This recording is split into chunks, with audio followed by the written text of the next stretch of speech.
Welcome to The Explainer. So, today we're going to tackle something pretty wild. We're going to talk about how a 200-year-old U.S. foreign policy, we're talking about the age of wooden ships and muskets here, has suddenly roared back into the headlines and is actually shaping events right now. And you really have to ask yourself, how?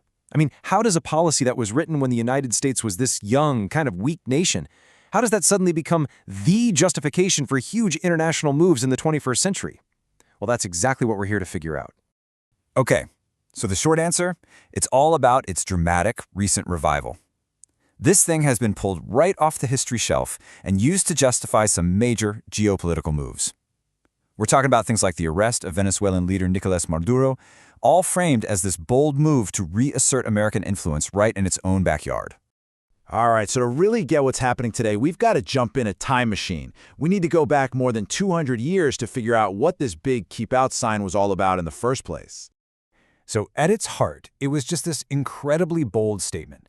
You had President James Monroe, back in 1823, basically standing up in front of Congress and drawing a line right down the middle of the Atlantic Ocean. He was saying, hey, the Americas, the New World, were completely different, politically, from you guys over in Europe, the Old World of kings and queens. And what I love is how you can boil it all down to 4 pretty simple rules. Number 1, no more European colonies over here. 2, our political systems are different, let's keep them separate. 3, we'll stay out of your business in Europe. And 4, you guys stay out of ours in the Americas. It's about as clear as it gets, right? But here's the kicker, and this is a fantastic little historical twist. For all its tough talk, the U.S. didn't actually have the military muscle to back it up. Not even close. So who enforced it? Get this, the British Royal Navy. You might be asking, why would they do that? Well, it was all about business. Britain didn't want any of its European rivals, like Spain or France, horning in on all the great trade they had going with the newly independent Latin American countries. It was a total alliance of convenience, but it's what gave the doctrine its bite early on. Okay, so this is where the story takes a big turn. We're about to see how a policy's meaning can totally transform over time. What started out as, a defensive shield, well, it slowly morphed into something else entirely. And this timeline here, it just lays it all out perfectly. You can see the key moments, right? You've got the original declaration in 1823. Then, boom, this huge change in 1904. Then, you see it pop up during the Cold War and massive crises like the Cuban Missile Crisis.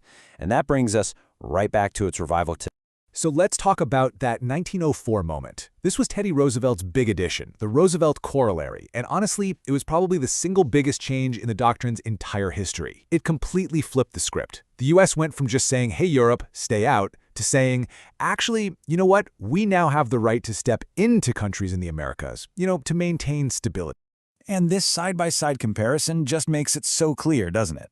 The policy literally went from being about keeping outsiders out to justifying the U.S. going in. That defensive shield we talked about, it was turned into an offensive weapon, a cudgel, as historians call it. And that brings us full circle, right back to today and its latest version, what some people have cleverly nicknamed the Monroe Doctrine. This is the link connecting all that history directly to the events that are making headlines right now.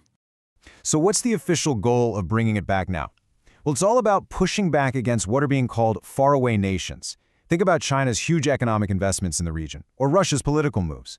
The idea is to basically say, nope, the Western Hemisphere is America's primary sphere of influence, and we're not interested in competition from outside rivals here. So after 200 years of being stretched, twisted, reinterpreted, and brought back from the dead, how are we supposed to think about this incredibly flexible piece of foreign policy? Well, the biggest takeaway has to be that this doctrine has always kind of had 2 faces. It's like a coin.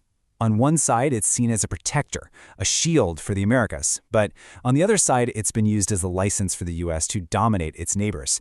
It really just depends on the era and who's doing the interpreting. And that really leaves us with the big question for today, doesn't it? As this 200-year-old policy is dusted off to face the challenges of the 21st century, which side of that coin are we going to see? The guardian or the dominator?